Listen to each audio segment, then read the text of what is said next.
100% big boss real ಅಲ್ಲ. ಯಾರು ಬರ್ತಿದ್ದಾರೆ ಬಿಗ್ ಬಾಸ್ ಸೀಸನ್ 11ಗೆ ಅಂತ ಅಪ್ಡೇಟ್ ಮಾಡ್ತೀನಿ. ಹಾಯ್ ಎಲ್ರಿಗೂ ನಮಸ್ಕಾರ, welcome back to my YouTube channel.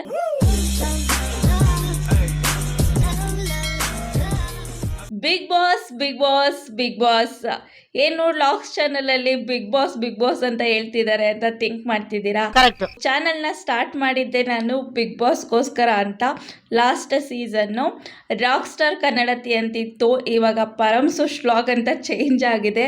Because ಕೆಲವು ಕಾರಣಗಳಿಂದ ಮಾಡೋಕ್ಕಾಗಿರಲಿಲ್ಲ ಈ ಚಾನಲಲ್ಲಿ ಬಿಗ್ ಬಾಸ್ ರಿಲೇಟೆಡ್ ಕಂಟೆಂಟ್ಗಳನ್ನ. ಬಿಗ್ ಬಾಸ್ ರಿಲೇಟೆಡ್ ಶಾರ್ಟ್ಸ್ ವೀಡಿಯೋಸ್ಗಳು ಚೆನ್ನಾಗಿ ಓಡಿತ್ತು, ಚೆನ್ನಾಗಿ ರೆಸ್ಪಾನ್ಸ್ ಬಂದಿತ್ತು. ಸೊ ಅದಕ್ಕೆ ರೀಸೆಂಟಾಗಿ ಇನ್ಸ್ಟಾಗ್ರಾಮಲ್ಲಿ ನಾನೊಂದು ಪೋಲ್ ಹಾಕಿದೆ, ಬಿಗ್ ಬಾಸ್ ರಿಲೇಟೆಡ್ಡು ಕಂಟೆಂಟ್ಗಳು ಬೇಕಾ ಅಂತ. 70% ಜನ ಬೇಕು ಅಂತ ಹಾಕಿದ್ದೀರಾ, 30% ಜನ ಬೇಡ ಅಂತ ಹಾಕಿದ್ದೀರಾ. ಅದಕ್ಕೆ ಬಿಗ್ ಬಾಸ್ ರಿಲೇಟೆಡ್ ಕಂಟೆಂಟ್ಗಳನ್ನ ಶುರು ಮಾಡ್ತಿದ್ದೀನಿ. ಆ್ಯಂಡ್ ಇನ್ನು ಸ್ವಲ್ಪ ದಿನಗಳಲ್ಲಿ ಹೋದರೆ ಎಲ್ಲಿ ನೋಡಿದ್ರು ಬಿಗ್ ಬಾಸ್ದೇ ಸೌಂಡ್ ಇರುತ್ತೆ. ಕೆಲವರು ಬಿಗ್ ಬಾಸ್ ಅಂದರೆ ಇಷ್ಟ ಆಗಲ್ಲ, ಇನ್ನು ತುಂಬ ಜನ ಬಿಗ್ ಬಾಸ್ನ ಇಷ್ಟಪಟ್ಟು ನೋಡ್ತಾರೆ. ಆ್ಯಂಡ್ ನೀವು ಇಷ್ಟಪಟ್ಟರು ಅಷ್ಟೇ, ಇಷ್ಟಪಡಲಿಲ್ಲ ಅಂದರೂ ಅಷ್ಟೇ, ಯಾವ ಕಡೆಯಿಂದಾದ್ರೂ ಬಿಗ್ ಬಾಸ್ ಸೀಸನ್ ಶುರುವಾದಾಗ ಬಿಗ್ ಬಾಸ್ ರಿಲೇಟೆಡ್ ವಿಷಯಗಳು ನಿಮ್ಮ ಕಿವಿಗೆ ಬಂದು ಬೀಳ್ತಿರುತ್ತೆ. ಬಿಕಾಸ್ ನೀವು ಸೋಷಿಯಲ್ ಮೀಡಿಯಾ ಪ್ಲ್ಯಾಟ್ಫಾರ್ಮಲ್ಲಿ ಎನಿ ಪ್ಲ್ಯಾಟ್ಫಾರ್ಮಲ್ಲಿ ನೋಡಿದ್ರು ಬಿಗ್ ಬಾಸ್ದು ಪೋಸ್ಟ್ಗಳು, ಬಿಗ್ ಬಾಸ್ ರೀಲ್ಸ್ಗಳು ವೈರಲ್ ಆಗ್ತಿರುತ್ತೆ. ಸೊ ಅದಕ್ಕೆ ಆ್ಯಸ್ ಎ ಕ್ರಿಯೇಟರ್ ಆಗಿ ನಾನೇನಕ್ಕೆ ಬಿಗ್ ಬಾಸ್ ರಿಲೇಟೆಡ್ ಕಂಟೆಂಟ್ಗಳನ್ನ ಶುರು ಮಾಡಬಾರ್ದು ಅಂತ ಮಾಡ್ತಿದ್ದೀನಿ. ಆ್ಯಂಡ್ ಮೊದಲೇ ಹೇಳ್ಬಿಡ್ತೀನಿ, ನಾನು ಇದರಿಂದ ನಿಮಗೆ ಏನೋ ಸಂದೇಶ ಕೊಡ್ತೀನಿ, ಇನ್ಫಾರ್ಮೇಷನ್ ಕೊಡ್ತೀನಿ. ನೋ, ನಾನು ಇದು ಮಾಡ್ತಿರೋದೇ ಕಂಟೆಂಟ್ಗೋಸ್ಕರ. ಆಮೇಲೆ ಬಂದುಬಿಟ್ಟು ಮಾಡೋಕ್ಕೆ ಕೆಲಸ ಇಲ್ವಾ ಹಂಗೆ ಹಿಂಗೆ ಅಂತ ಏನು ಫುಲ್ ತುಂಬ ಬುದ್ಧಿವಂತರ ಥರ ಏನು ಕಮೆಂಟ್ ಹಾಕಕ್ಕೆ ಹೋಗಬೇಡಿ. ಆ್ಯಂಡ್ ಹೇಳಿದ್ನಲ್ಲ, ನಿಮ್ಗೆ ಇಷ್ಟ ಇದ್ರೂ ಅಷ್ಟೇ, ಇಷ್ಟ ಇಲ್ಲ ಅಂದರೂ ಅಷ್ಟೇ, ಬಿಗ್ ಬಾಸ್ ರಿಲೇಟೆಡ್ ಪೋಸ್ಟ್ಗಳು, ವೀಡಿಯೋಸ್ಗಳು ನಿಮ್ಮನ್ನ ಹುಡ್ಕೊಂಡು ಬರುತ್ತೆ. ಆ್ಯಂಡ್ ಈ ವಿಡಿಯೋನ ಶುರು ಮಾಡ್ತಿರೋದು ಬಿಗ್ ಬಾಸ್ಗೆ ಯಾಕೆ ಇಷ್ಟು ಡಿಮ್ಯಾಂಡ್ ಅಂತ. ಸೊ ಈಗ ನಿಮ್ಗೆ ಗೊತ್ತು, ಬಿಗ್ ಬಾಸ್ ಶುರು ಆಗ್ತು ಅಂದರೆ ಎಲ್ಲ ಕಡೆ ಬರೀ ಬಿಗ್ ಬಾಸ್ ಸುದ್ದಿನೇ ಇರುತ್ತೆ.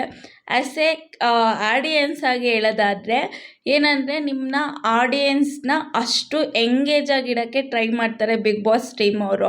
ಲೈಕ್ ಅದು ಯಾವುದೇ ರೂಪದಲ್ಲಾಗಿರ್ಬೋದು, ಒಂದು ಫೈಟಿಂಗ್ ಕ್ರಿಯೇಟ್ ಮಾಡೋದಾಗಿರ್ಬೋದು, ಅಥವಾ ಒಂದು ಲವ್ ಸ್ಟೋರಿ ಕ್ರಿಯೇಟ್ ಮಾಡೋದಾಗಿರ್ಬೋದು, ಅಥವಾ ಏನೋ ಒಂದು ಸೆಂಟಿಮೆಂಟಾಗಿ ನಿಮ್ಮನ್ನ ಅದು ಏನಂತಾರೆ ಎಂಗೇಜ್ ಮಾಡ್ಕೊಳ್ಳೋದಾಗಿರ್ಬೋದು. ಸೊ ಅವರು ಒಂದು ಆಡಿಯನ್ಸ್ನ ಎಂಗೇಜ್ ಅಲ್ಲಿ ಇಟ್ಕೊಳ್ಳೋಕ್ಕೆ ಏನೇನು ಪ್ರಯತ್ನ ಬೇಕು ಎಲ್ಲ ರೀತಿಯಲ್ಲೂ ಮಾಡ್ತಿರ್ತಾರೆ. ಸೊ ಆಡಿಯನ್ಸು ಅಷ್ಟೇ, ನೆಕ್ಸ್ಟ್ ಏನಾಗುತ್ತೆ, ಒಂದು ಸೆಂಟಿಮೆಂಟ್ ಆಗಿರ್ಬೋದು, ಅಥವಾ ಒಂದು ಲವ್ ಸ್ಟೋರಿ ಆಗಿರ್ಬೋದು, ಒಂದು ಫೈಟ್ ಆಗಿರ್ಬೋದು, ನೆಕ್ಸ್ಟ್ ಏನಾಗುತ್ತೆ ಅನ್ನೋ ಒಂದು ಕ್ಯೂರಿಯಾಸಿಟಿ ಡೆವಲಪ್ ಆಗುತ್ತೆ ಅಲ್ವಾ. ಸೊ ಅದಕ್ಕೋಸ್ಕರನಾದರೂ ಡೈಲಿ ನೋಡ್ತಾರೆ. ನೀವು ಏನು ಊಟಲ್ಲೋ ಅಥವಾ ಟಿ ವಿಲೋ ನೋಡಲಿಲ್ಲ ಅಂದ್ರೂ ನಿಮಗೆ ರೀಲ್ಸ್ಗಳು ಸ್ಕ್ರೋಲ್ ಮಾಡ್ತಾ ಬರುತ್ತಲ್ಲ, ಆ ಒಂದು ಕ್ಯೂರಿಯಾಸಿಟಿ ಬಿಲ್ಡಾಗಾರು ಹುಡ್ಕೊಂಡೋಗಿ ನೋಡ್ತೀರಾ ಅನ್ನೋದು ಚೆನ್ನಾಗಿ ಗೊತ್ತಿರುತ್ತೆ ಅವ್ರಿಗೆ, ಬಿಗ್ ಬಾಸ್ ಅವ್ರಿಗೆ. ಸೊ ಅವರು ಅದೇ ರೀತಿ ಒಂದು ಸ್ವಲ್ಪ ಏನು ಕಂಟೆಂಟ್ಗಳನ್ನ ಡೆವಲಪ್ ಮಾಡ್ತಿರ್ತಾರೆ ಬಿಗ್ ಬಾಸ್ ಮನೆ ಒಳಗಡೆ. ಸೊ ಆ ಥರ ಆಡಿಯನ್ಸ್ನ ಅಷ್ಟು ಎಂಗೇಜ್ ಆಗಿಟ್ಟಿರ್ತಾರೆ. ಅದರಿಂದ ಆಡಿಯನ್ಸ್ ಪಾಯಿಂಟ್ ಆಫ್ ವ್ಯೂವಿಂದ ಅಷ್ಟು ಡಿಮ್ಯಾಂಡ್ ಇದೆ ಬಿಗ್ ಬಾಸ್ಗೆ, ಅಂದರೆ ನೋಡೋರ ಸಂಖ್ಯೆ ತುಂಬ ಇದ್ದಾರೆ. ಇನ್ನು ಕಂಟೆಸ್ಟೆಂಟ್ ಪಾಯಿಂಟ್ ಆಫ್ ವ್ಯೂವಿಂದ ಏನಕ್ಕೆ ಬಿಗ್ ಬಾಸ್ಗೆ ಅಷ್ಟು ಡಿಮ್ಯಾಂಡ್ ಅಂದರೆ, ಟೆಲಿವಿಷನಲ್ಲಿ ಈಗ ಸದ್ಯಕ್ಕಿರುವಂಥದ್ದು ಅತ್ಯಂತ ದೊಡ್ಡ ಪ್ಲ್ಯಾಟ್ಫಾರ್ಮ್ ಅಂದರೆ ಅದು ಬಿಗ್ ಬಾಸ್. ಸೊ ಅದನ್ನು ತುಂಬ ಲಕ್ಷಾಂತರ ಜನ ನೋಡೋದ್ರಿಂದ ತುಂಬ ಜನಕ್ಕೆ ರೀಚ್ ಆಗ್ತಾರೆ. ಈಗ ಒಂದು ಕಂಟೆಸ್ಟೆಂಟು ಬಿಗ್ ಬಾಸ್ಗೆ ಸೆಲೆಕ್ಟ್ ಆದರು ಅಂದರೆ ಆ ಸ್ಟೇಜ್ ಮೇಲೆ ಹೋದ್ರೇ ಒಂದು ರೆಕಗ್ನೈಸೇಷನ್ ಸಿಗುತ್ತೆ. ಎಲ್ಲ ಆಲ್ ಓವರ್ ಕರ್ನಾಟಕ ಆಗಿರ್ಬೋದು ಅಥವಾ ಹೊರಗಡೆ ಆಗಿರ್ಬೋದು, ಎಲ್ಲರೂ ನಿಮ್ಮನ್ನ ರೆಕಗ್ನೈಸ್ ಮಾಡ್ತಾರೆ. ಅದರಲ್ಲೂ ನೀವು ಒಂದು ಆರ್ಟಿಸ್ಟು, ಆ್ಯಕ್ಟ್ರೆಸ್ ಏನಿರ್ತಾರೆ ಅವರು, ಅಥವಾ ಕಂಟೆಂಟ್ ಕ್ರಿಯೇಟರ್ ಆಗಿದ್ದರೆ ಫಸ್ಟ್ ಆಫ್ ಆಲು ಅವ್ರಿಗೆ ಬೇಕಿರೋದೇ ರೆಕಗ್ನೈಸೇಷನ್ನು.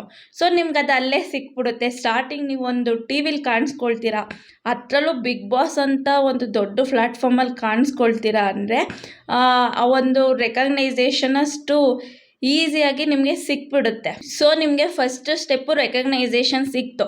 ನೆಕ್ಸ್ಟ್ ನೀವು ಬಿಗ್ ಬಾಸ್ ಒಳಗಡೆ ಹೋದ್ಮೇಲೆ ನೀವು ಯಾವ ಥರ ಇರ್ತೀರಾ, ನಿಮ್ಮ ಪರ್ಸ್ನಾಲಿಟಿ ಹೇಗಿದೆ, ನೀವೆಷ್ಟು ಆ್ಯಕ್ಟಿವ್ ಆಗಿರ್ತೀರಾ ಆ್ಯಂಡ್ ಅವರು ನಿಮ್ಮನ್ನ ಯಾವ ಥರ ಪೋರ್ಟ್ರೇ ಮಾಡ್ತಾರೆ, ಸೊ ಎಲ್ಲ ಮ್ಯಾಟ್ರಾಗಿ ನಿಮ್ಮ ಒಂದು ಏನಿದೆ ಆ ಗ್ರೋತು ಡಿಪೆಂಡ್ ಆಗುತ್ತೆ.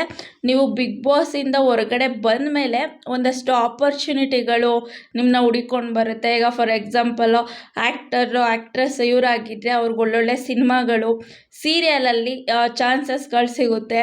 ಇನ್ನು ಕ್ರಿಯೇಟರ್ಸ್ ಆಗಿದ್ದರೆ ಅವ್ರಿಗೆ ಒಂದು ಫಾಲೋವರ್ಸು, ಸಬ್ಸ್ಕ್ರೈಬರ್ಸು ಇನ್ಕ್ರೀಸ್ ಆಗ್ತಾರೆ ಅಲ್ವಾ. ಈಗ ಅವರು ಬಿಗ್ ಬಾಸ್ಗೆ ಹೋಗ್ದೇನೆ ಅಷ್ಟು ಈಸಿಯಾಗಿ ಮಾಡೋಕ್ಕಾಗ್ತಿರ್ಲಿಲ್ವೇನೋ. ಸೊ ಅಲ್ಲಿಗೆ ಹೋಗಿ ರೆಕಗ್ನೈಸೇಷನ್ ಸಿಕ್ಕಿದ್ಮೇಲೆ ಈಸಿಯಾಗಿ ಫಾಲೋವರ್ಸು ಮತ್ತು ಸಬ್ಸ್ಕ್ರೈಬರ್ಸ್ಗಳನ್ನ ಪಡ್ಕೋತಾರೆ. ಅದರಿಂದ ಅವ್ರಿಗೊಂದಷ್ಟು ಪ್ರಮೋಷನ್ ಬರೋದಾಗಿರ್ಬೋದು, ಕೊಲಾಬ್ರೇಷನ್ ಆಗಿರ್ಬೋದು, ಲೈಕ್ ಈ ಥರ ಗ್ರೋತ್ ಆಗೋಕ್ಕೆ ಒಂದು ಪ್ಲ್ಯಾಟ್ಫಾರ್ಮ್ ಅದು. ಸೊ ಈ ಥರ ಪ್ಲ್ಯಾಟ್ಫಾರ್ಮ್ ಸಿಕ್ಕಿದಾಗ ಯಾರು ಕೂಡ ಮಿಸ್ ಮಾಡ್ಕೊಳ್ಳೋಕ್ಕೆ ಇಷ್ಟಪಡಲ್ಲ.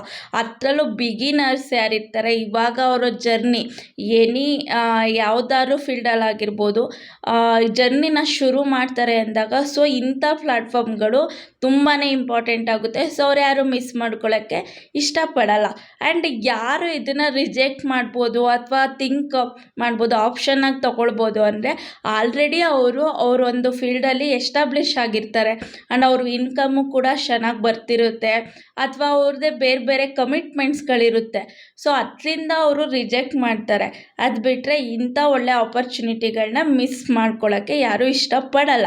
ಆ್ಯಂಡ್ ಇನ್ನೊಂದೇನೆಂದರೆ ಇಷ್ಟೊಂದೆಲ್ಲ ಹೇಳ್ತಿದ್ದೀರಾ, last time Bigg Boss real ಅಲ್ಲ ಫೇಕು ಹಂಗೆಲ್ಲ ಹೇಳಿದ್ರಿ ಅಂತ ಕೇಳ್ಬೋದು ಯಾರಾದರೂ.